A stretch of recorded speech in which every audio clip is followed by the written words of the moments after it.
So in this video, what we're going to cover is how to create vector art inside of Adobe Animate itself.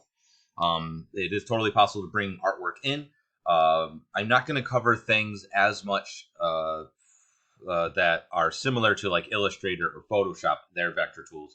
I'm going to more focus on the things that are unique, we'll say, to Animate. All right, so we got it open. I'm just going to go ahead and do full HD. This assignment's actually going to be a two-parter. So what we're going to do is we're going to make the graphic in this one, and then in next week, what we'll do is we'll animate the graphic. Okay, so we'll probably try to make it somewhat in pieces, just so that I don't know if this works now, but if you hold Control and scroll wheel, you can zoom in and out that way. So first thing, my highest suggestion to you would be to not try to make a graphic from scratch inside of here. What you should do is bring something in.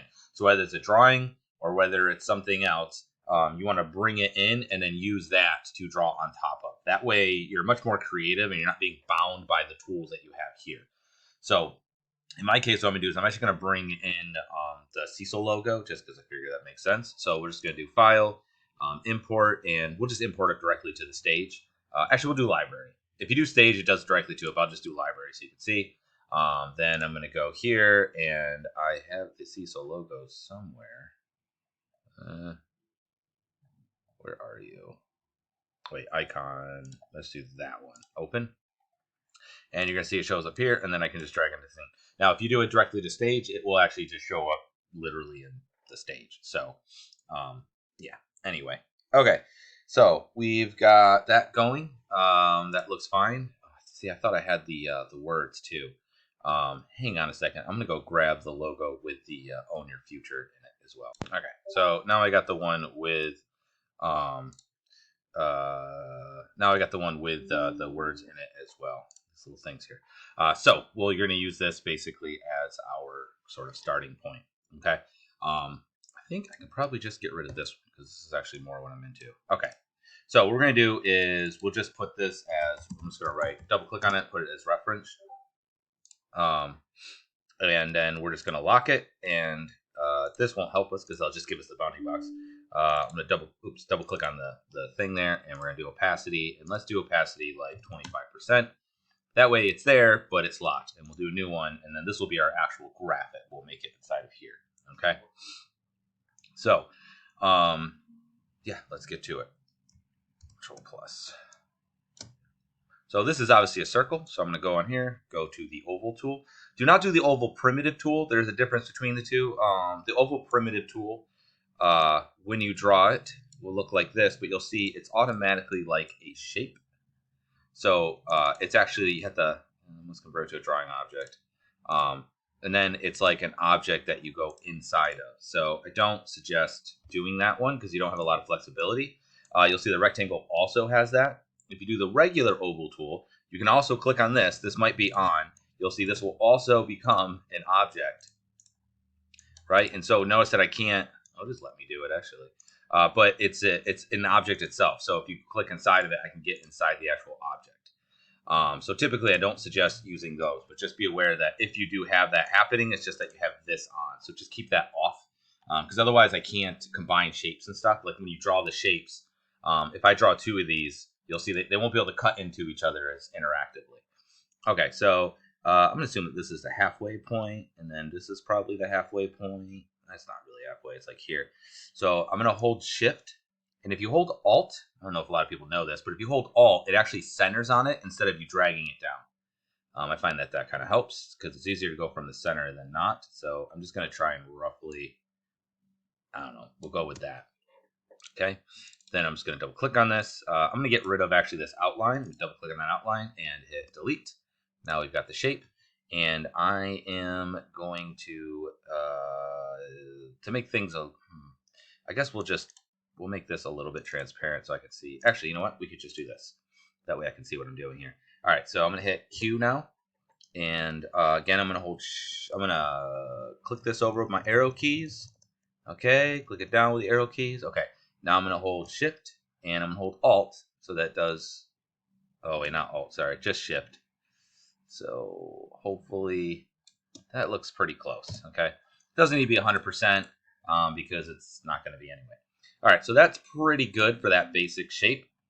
Now I need the lines across. Okay. So what we're gonna do is build this a couple different ways. So I'm gonna try and build this as one shape, and then I'm gonna show you another way of going about doing it. So I need to have these lines across, right?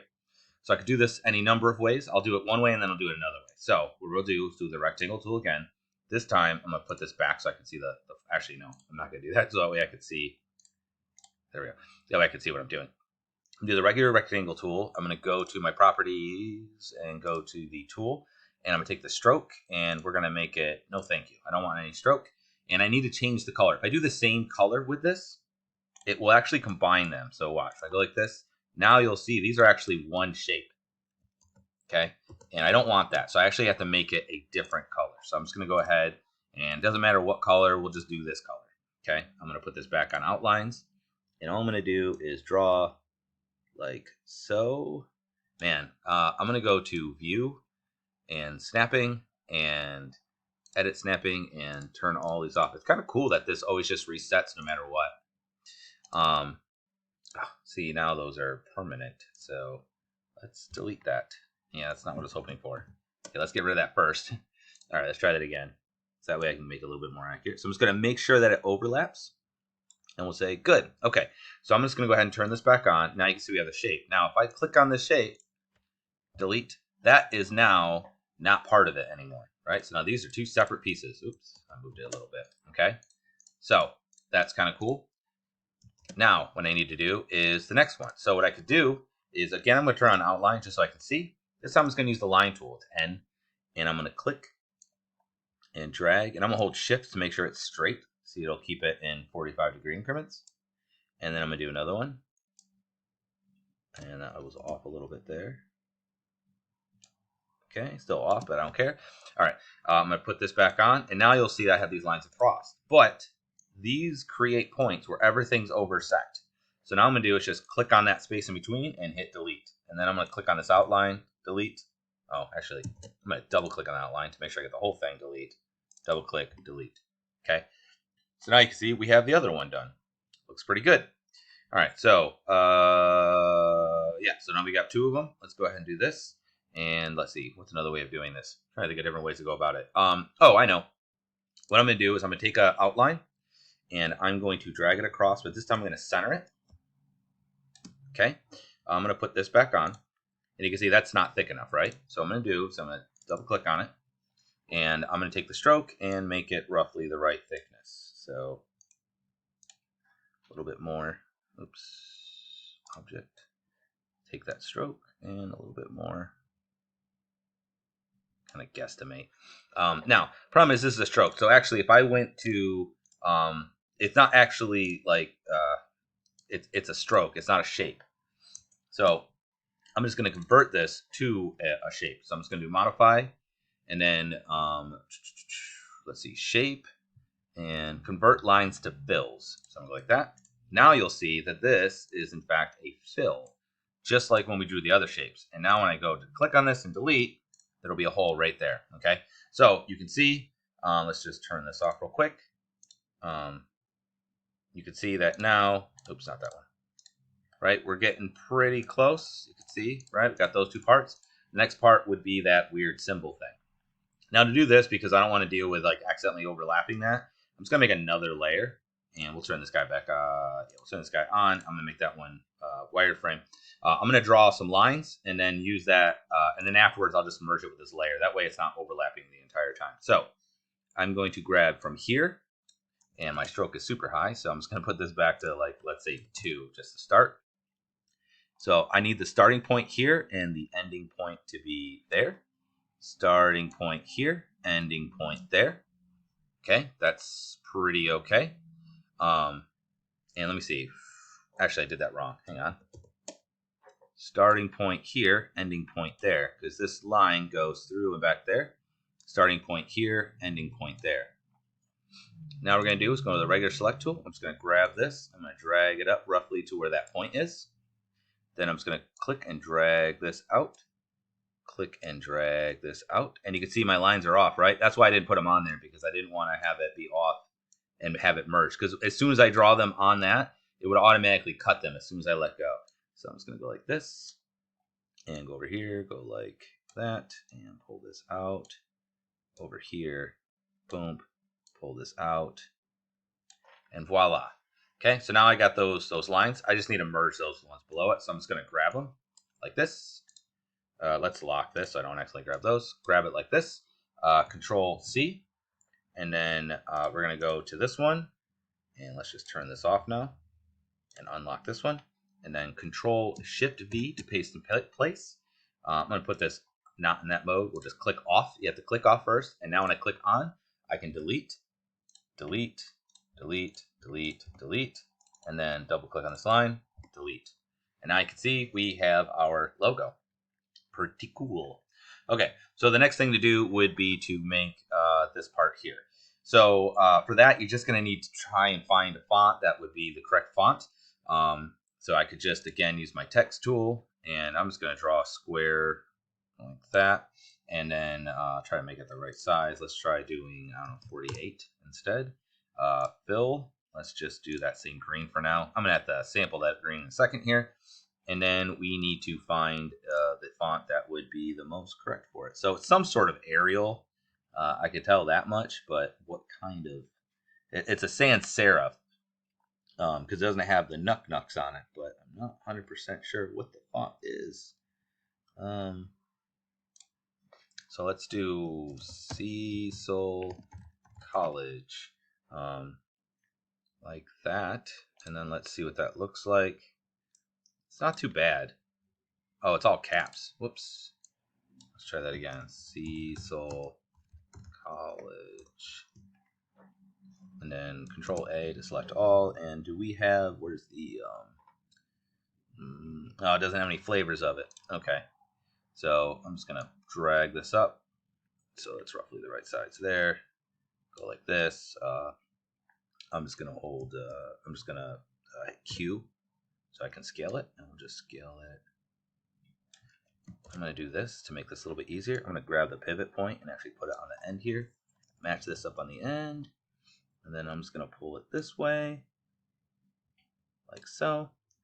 And we'll pull it down a little bit. There. Okay. Looks good.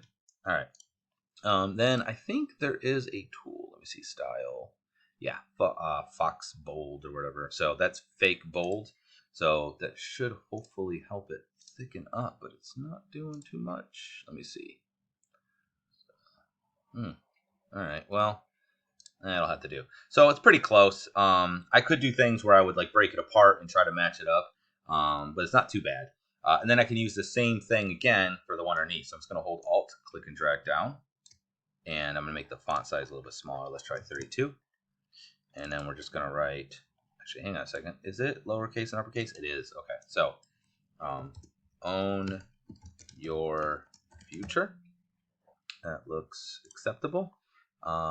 Text, let's take off the fake bold. Oh, I guess it did do a little bit. Let's drag this over here. And now I'm going to hit Q to get the regular select tool. And let's bring it down here. And once again, I'm just going to take this and put it over here. So that way when I scale it, it scales from that O. And I'll pull it this way, roughly. And pull it this way. Man, this is really close. That must be what they use. Because look at that's like pretty... Man, I'm really good at picking fonts. Okay. Good. So now you can see we have the general logo and what have you. Now, it might make more sense to make this into pieces, and I will show you that in the next video. But we do have at least a start here. Actually, let's just take this whole thing. Actually, let's just grab... I could just do it this way. I think grab and then object. Let's unselect these. I'm holding shift and clicking. So now I have just this. An easy way of grabbing everything on a layer is to... I'm actually going to trash that layer. Is to grab... If you click on the layer, everything on the layer will be selected. And then I'm just going to hold. So I just like click off the layer, then click back on. And now everything's selected. And I just held shift to toggle select. So to unselect those. And then I can grab the color. And what I want to do is this. I'm just going to go in here. Let's go to here. Oops, not that one. Sorry. This thing. And let's take no visible. There we go. Okay, good. And we're going to just sample that color. So let's once again click and click up here, and we're just going to unselect, unselect, oops, unselect. Let me zoom back out here, unselect, and we're going to do this, and then I'm just going to hover over here till I get to the green, and boom, good. And then we'll just do the same thing with these two. Click on that, and then once again we'll just click here, and voila. So now we got the correct colors, and I'm just going to turn the reference off, and you can see that looks pretty good, right? So yeah, there's a real quick and dirty way of kind of doing some of the elements. I'm going to show you another way of doing it in another video. Okay, so we will call that good.